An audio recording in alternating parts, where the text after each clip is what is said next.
Just clap your hands, everybody. Just clap your hands, everybody. Just clap your hands, everybody. Hey, everyone, what's going on? Welcome to my podcast. Hey, everyone, welcome to my podcast. As I've said before in a weird voice, this is episode 47 of the 47 episodes that I've recorded so far. Hello, welcome, and have a seat, sit down, lie down, fall asleep if you're my friend Lonell, who watches the podcast. Just listens to it while he's falling asleep. Why would you do that, man? Do you want nightmares? No, just kidding. You're probably going to have good dreams if you listen to this stuff. Welcome, everybody, to what some consider to be the journey of podcasts. Welcome to what appears to be a blue screen and a man wearing a yellow hoodie. The opposition of yellow and blue creates the inventory of a character from an RPG you played in 2007. You've collected all the potions. You have 17,000 mushrooms. You have a sword, a shield. They've gone through a few upgrades in their time. And in fact, you developed your own style of combat. Now, what we're going to do is we're going to come face to face with the brand new, the obstacle, the knight in the north, the man, the Gary Oak of this game, your faithful enemy. Oh no! Couldn't think of anything. I thought that today's podcast was not going to happen. Why? I'm busy. All right, everyone. Today is Saturday, March 6th, and man, oh man, what a busy life it is because I am doing so many things at once. I am working as COVID Narc Squad on a Netflix film with some friends of mine. That's very fun. Takes up a lot of hours. Good money, but holy shit, what's it like having free time? I actually still have some free time, but what? Free time? I don't know. You know, what? Relaxation? Stress reduction? No. In fact, what's going to reduce my stress? Doing a couple positive routines in the morning. I hit that Wim Hof, all right? I hit that meditation. I hit that morning stretch. I hit that time with the people I love. And that keeps me charged up so I can keep fucking going. Boy, is it a grind time right now when I'm working 5 days a week on this film. I'm working another day a week at Origins, trying to balance everything. And then at the same time, keep up with the podcast and try and smash out any of the auditions that come my way. Boy, I love being this busy. Probably can't maintain it for a long period of time. Maybe I can. But we have, I think, 2 weeks left. 2 or 3 weeks left. Well, how many weeks left do we have? I don't know. But all I know is it's a limited time thing. And oh my God, today has just been one big crunch. I've got a bunch of auditions I got to get done. And that actually takes us into our first subject of the day. I want to talk about a cool little trial, little difficulty I went through earlier this week. So while I was working my job, I had an audition come in. And then I took a look at the breakdown, the description of the other characters that they're auditioning for. And I was like, I think I could do this one too. So I asked to do the other one. And I don't know if I was accepted, but I still sent in a tape along with my agent. And that was a really dope thing. I was really excited to feel ambitious enough to go for 2 roles at the same time. And it wasn't easy recording them either because I was so busy with this job. And then I got home and I was going to do a coaching session with my acting coach, and all of my technology decided to fuck out, dude. Like, we couldn't figure out Zoom, which was what we were coaching through. And then all of a sudden the mic on my camera starts fucking up. And then by the time we've got it all recorded, it's been a 2-hour session between my teacher and I. And then the internet goes down. What the fuck? And all of this is happening at 12 o'clock on a day when the audition is due at 1 p.m. I'm like, oh my shit, how is this going to work? So I tried to make this the most organized system possible, and I really took in the pressure of the moment because that's one of the things that helps you kick into gear when you're doing an audition is that little hit of adrenaline, that I have to do this right now feeling. And you don't get that a whole lot when you're working on self-tapes as much. Because when you're doing a self-tape, you can try it as many times as you want. You can try it in a bunch of different ways. You can question yourself. You can do it till you feel good about it. The thing with an in-person audition, you get 1 or 2 tries maybe. And that was kind of the environment that was replicated in this situation because I didn't have time for more than 1 or 2 tries for a lot of these scenes. But I ended up doing a job. I did a good enough job to be proud of those auditions. And that's really what is most important for me when I'm doing an audition, is to make art that I'm proud of. because that's what an audition is to me. Is you get the audition sides, the lines, you got to prepare it, and then you're gonna do a little performance. And for me, it used to feel like the casting directors were calling me in to say, hey, let's see how close you are to this character we want. But really, it's just like, hey, let's see your take on this character. Like, yeah, take in all of the mandatory information of the script. Where's it happening? What's happening? Who are you kissing? Who are you loving? Who's barfing on your shoe this scene? Who are you fighting? To find out the facts and then do your own interpretation. And that's the way I've been treating it. I just like smash the mic arm. That's my interpretation of it, and it's feeling a lot more empowering. It doesn't feel so much like, oh, please give me this part. I worked so hard on this to try and be what you want. It's more like, I really enjoyed sinking my teeth into this. Here is the state of my acting right now. Here is what I imagine this part is like. Here is me living authentically in this moment and trying to be the man in the movie, That was one of the biggest struggles early on in my acting journey, was that I thought I didn't understand what exactly acting was. At first, I thought it was a lot of representing and pretending and imagining things. And then I found out that a lot of the acting is actually grounded in reality, like what's happening right now in front of you. It's hard to do that when you're playing Gandalf on Lord of the Rings, and it's a very difficult time because it's hard to imagine your surroundings all the time. You're in front of a bloody green screen. But if you're grounded in the moment, that was what we were taught was important. And now I'm finding kind of a middle ground, because I don't think it's entirely just being me authentically living in a moment. I think there is an element of making choices and a little bit of theatricality when a moment calls for it, because some of these big life moments that do occur in the movies are theatrical in nature. Like, some of the craziest moments in life are, stranger than fiction.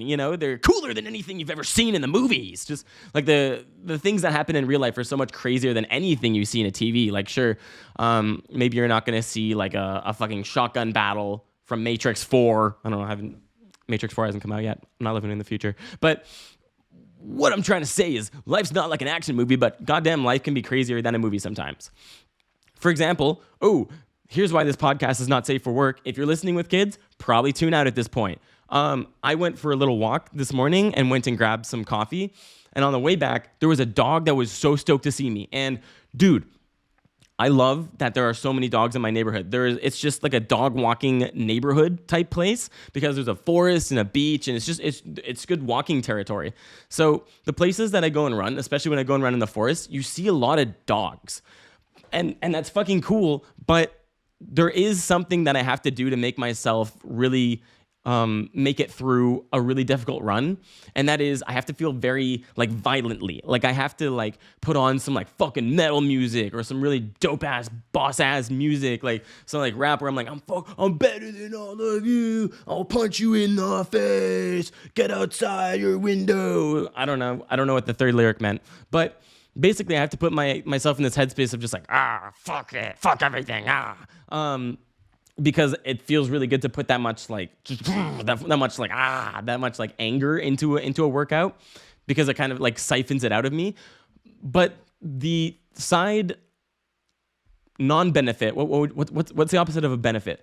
A detraction, a negative. The negative thing is, dogs are like emotional sponges. They're like, hey, what are all the emotions going on around me? Oh, also I have to bite things because I used to be a wolf. And then they're just taking in whatever energy you give them. Like, if you give all positive energy to a puppy, which is something I've been doing a lot lately, they just become lovable puppies full of love. But they read you. They read your emotions. It's not like they've got telekinesis. They're not reading your mind. But like, your emotions have an effect on your physicality and the way that you express yourself. And the dogs really pick up on that. And so when I'm running very violently, some of the bigger dogs, I know one day one of them is gonna bite me.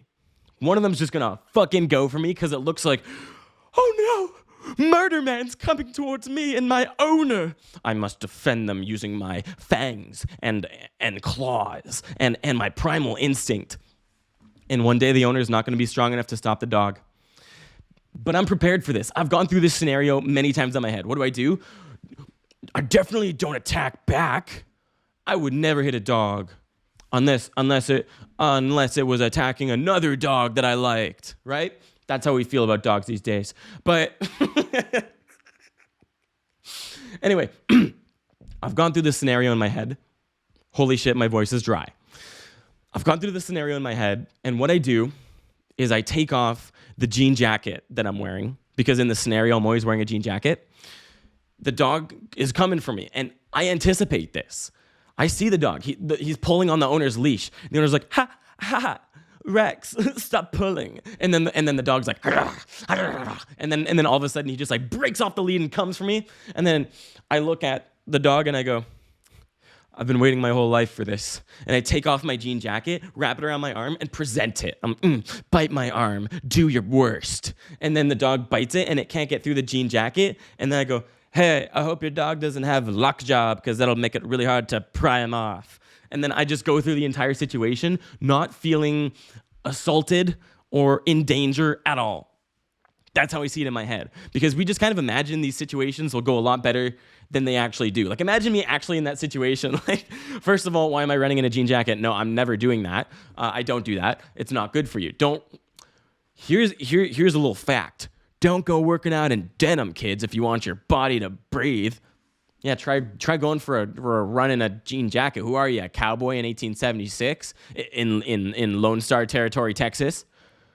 Catch that one in a film that Martin Scorsese makes next year. Little cowboy film.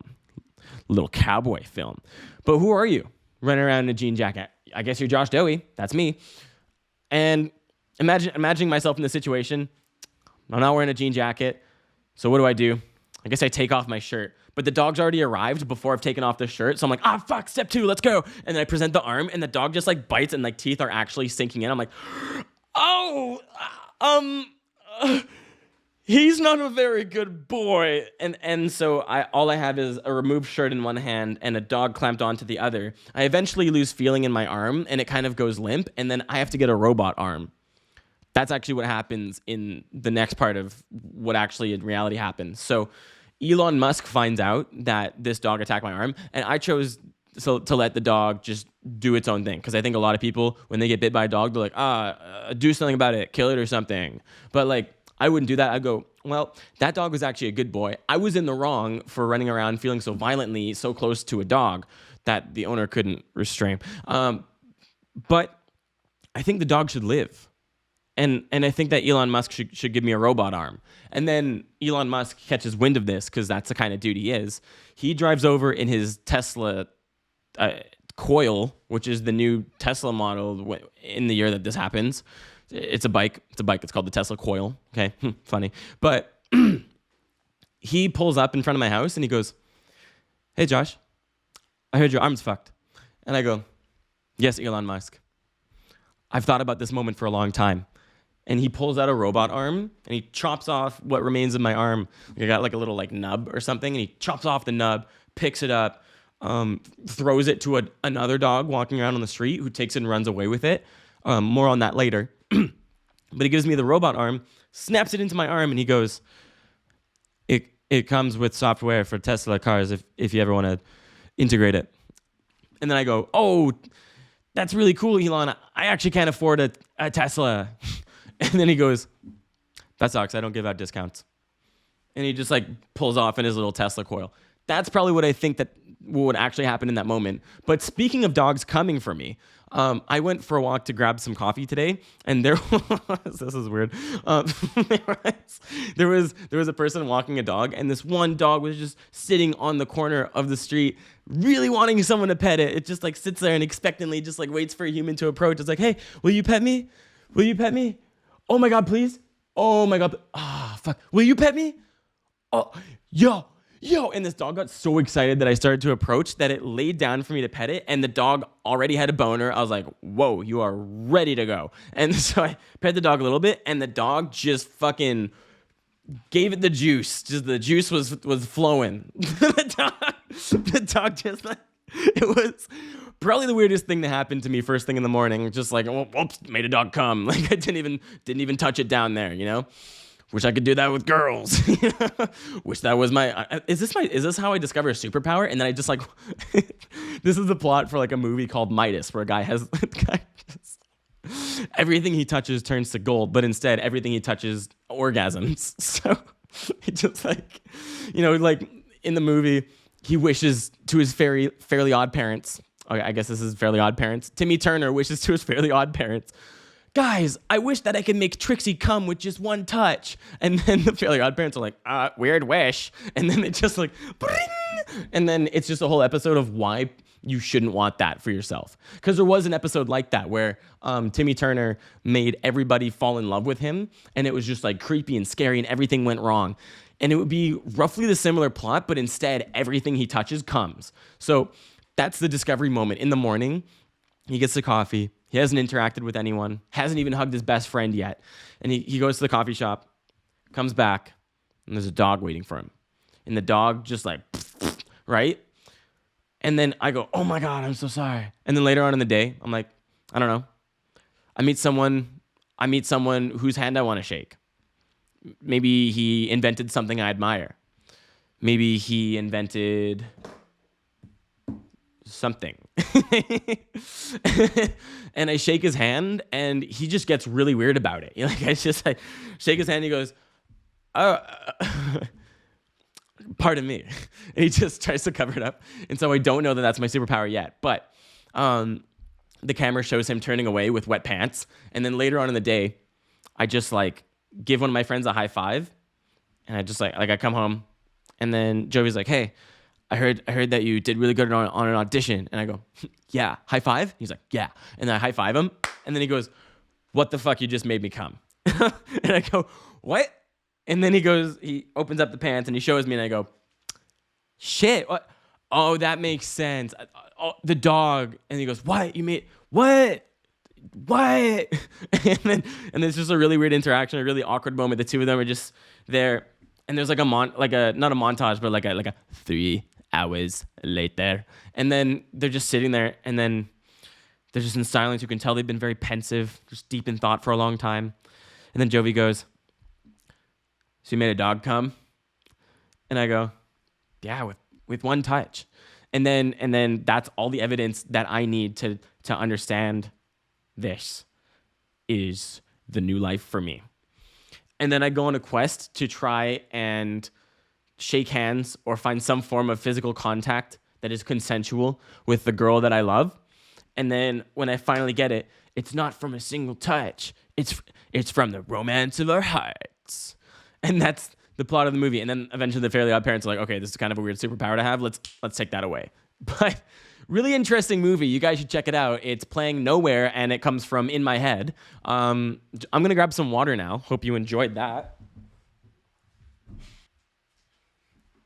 Alrighty, folks. Wow, listen to the freedom I've found in my voice. I'm going to introduce a new segment to this called Chris's That Were Canceled. First of all, I listened to a song by Chris Brown, and God damn it, why did he have to do the things he did? He had a beautiful voice, right? Like, it's probably for the best that he's not in the public eye anymore. And like, I don't think he's making music still. Is he making music still? Oh, fuck, he's making music still? What the fuck, really? What was the last hit that he made? He just came out with a song for Drake. What? Yeah. What? What? He's in a music video with Drake. What the fuck? What the fuck? Whoa. Oh, shit. Damn, I thought Chris Brown was canceled. That kind of ruins this whole bit.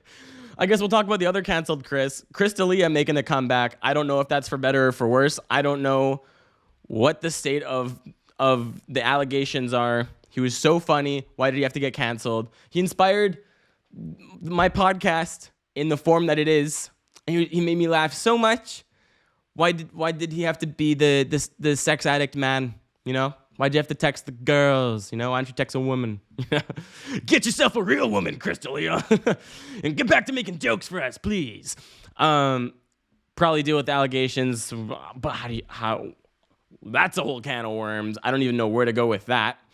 Anyway, that was my segment called Two Canceled Chris's. That went horribly. I'm going to take off my sweater now. Hello, everybody. It's your favorite cheetah. Little cheetah. I move fast and I'm green. What's up, everybody? It's me, the green cheetah. I'm here. I'm going to do a little thing I like to call a McDonald's commercial. I'm going to do, in this bit called, I'm going to make a McDonald's commercial. What's going to happen is I'm going to make a McDonald's commercial from my mouth to your ears. Basically what happens is I sit here just like I am now, and I address the camera very similarly to the way that this is happening, and I make a McDonald's commercial. So here we go. 3, 2, 1. Are you getting uncomfortable in your seat? Yeah. Why, dude? I haven't eaten in a while. Damn, dude, that sucks. You want some McDonald's? And he just like pulls out a bag.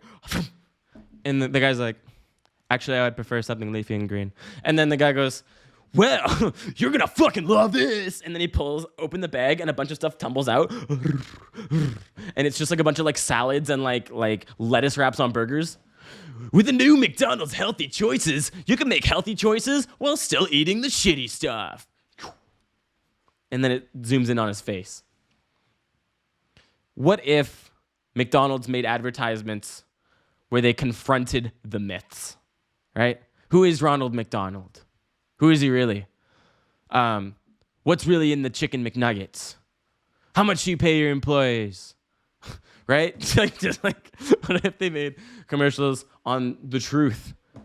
Whoa, maybe we wouldn't like McDonald's anymore. What if they made a commercial for Stride gum where they go, actually, when you eat Stride gum, there's not a lot of flavor that descends upon you. Right? Eat 5 gum instead, because the stuff that happens in the commercials actually happens to you.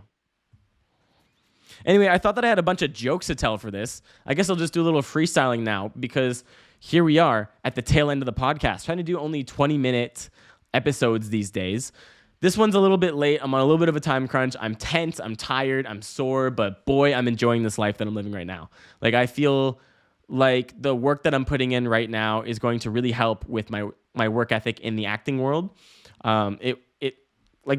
It's shown me that I can be doing more for myself in terms of working on myself as an actor because of the amount of time that I'm putting into other things. Like, what if I was getting paid the same amount or more for devoting myself to the things that I truly enjoy?